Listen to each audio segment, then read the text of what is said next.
The Health and Wealth of Minorities in the United States by Catherine McCarthy, Malcolm Soroka, and Sandra Verdoya. A minority is defined as a small group of people within a community or country differing from the main population in race, religion, language, or political persuasion. Currently in the U.S., anyone who is not white, Christian, and English-speaking is considered a minority. As of 2017, 39.3% of the U.S. population was considered non-white. Out of this percentage, 18.1% were Hispanic or Latino, 13.4% were African American, and the rest was a mix of Native American, Asian, and Native Hawaiian. In 2015, the United States Census released this graph showing that race percentages in the U.S. versus the expected race percentages in 2060. Who knows what the figures would be like in the next 68 years? Maybe in that time, being classified as a white American will make you a minority. Racism is essentially prejudice, discrimination, or antagonism against a minority group. Based off the definition of the word minority, a person is a minority if they are foreign-born, not a homeowner, if they have a college degree, and even if they are male, as females make up 50.8% of the population. However, if you ask someone what a minority is, they will most likely think about a group of people who are Hispanic, Latino, or African American. Racism exists today in mainly two different ways: systematic and institutional. Systematic racism is racism that is built into every level of our society. Examples of systematic racism include that the median net worth for a white family was $134,000, while for a Hispanic family it was $14,000, and for a black family it was $11,000. And that the median wealth for a single white woman was measured at $41,000, while for a Hispanic woman it was $140,000, and for a black woman it was $120,000. Institutional racism is defined as learned and taught behaviors that exist in personal and political aspects, such as stereotypes.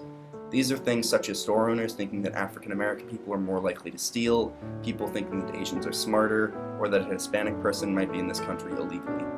Things like stereotypes keep racism alive in today's society, and if we want to put an end to racism, we must start here.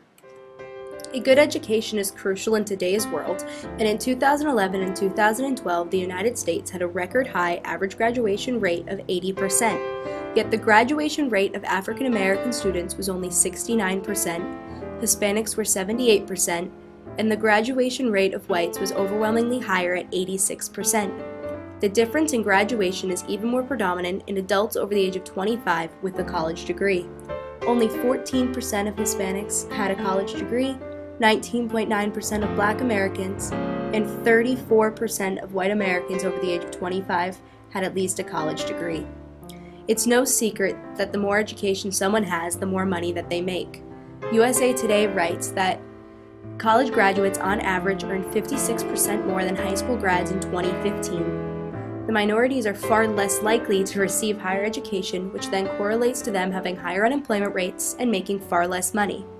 But one may ask why minority students graduate high school and college at a lower rate. The answer is simple: they don't receive the same schooling. Minority students are receiving worse educations.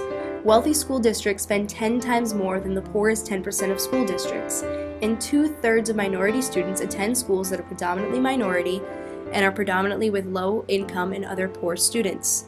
They have weaker curriculums and underqualified teachers simply due to their lack of funding. In fact, it has been observed that by the age of 2, there is already a disparity between education in Black and white children. 91% of white children are read to at least 3 times per week, while this is only true for 78% of Black children. One reason that children aren't interested in reading is because they are underrepresented. Only 13% of children's books in the past 24 years contain multicultural content, while 37% of the U.S. population are people of color. The distribution of wealth, the job market for minorities. The third quarter unemployment rate for whites in America in 2018 was 3.4%, while the unemployment rate for minorities was 3.6%. The unemployment rate is improving. This graph shows the unemployment rate of African Americans over the age of 16 in previous years. In January of 2013, the unemployment rate for African Americans was 13.7% compared to January of 2018 when it was 7.7%. The unemployment rate has continued to steadily decrease, and in October of 2018, Black Americans had an unemployment rate of 6.2%. Working families are 3 times more likely to be headed by a minority parent. In California, 44% of working families with minority parents are considered low income compared to 16% of white families. And 10.6 million low-income families are comprised of minorities in the U.S. These disparities are because minority families are more likely to be working in low-paying jobs that offer little opportunity for growth, few benefits, and unconventional hours that complicate child care and transportation. The amount of minority workers in skilled managerial, professional, and technical occupations is lower than that of white workers. This employment gap is due to the lower levels of higher education in minorities compared to whites. In 2013, 23% of working white families were below the poverty line, compared to 55% of working Latino families and 49% of African Americans as seen in this graph. Healthcare for minorities. A country with good healthcare is bound to have healthier citizens with longer life expectancies. However, in the United States of America, one's life expectancy and health outcomes depend on the color of their skin and their ethnicity. As one can see from looking at this graph, Black American men have a lower life expectancy than the average. The average life expectancy is 78.8 years, while Black men have an average death rate of 72.3, death age of 72.3 years. Infant and motherhood mortality. In 1960, the United States was ranked 12th among developed countries in infant mortality. However, today the United States now ranks 32nd out of the 35th wealthiest nations.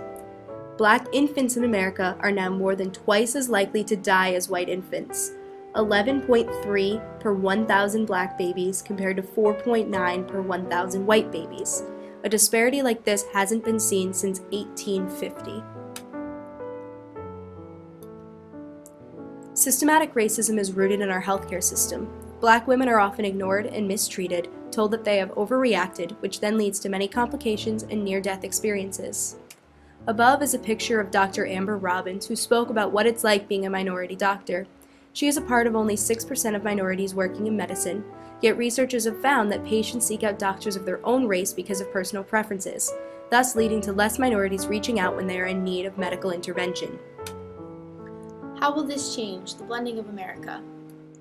Some people believe in the browning of America, which is the blending of races in America into one distinct racial and ethnic division.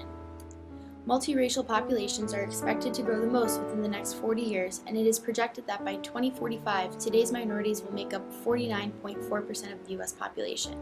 By this point in time, the elderly population will be primarily white, which is why it is important for us to invest in the diverse youth of America.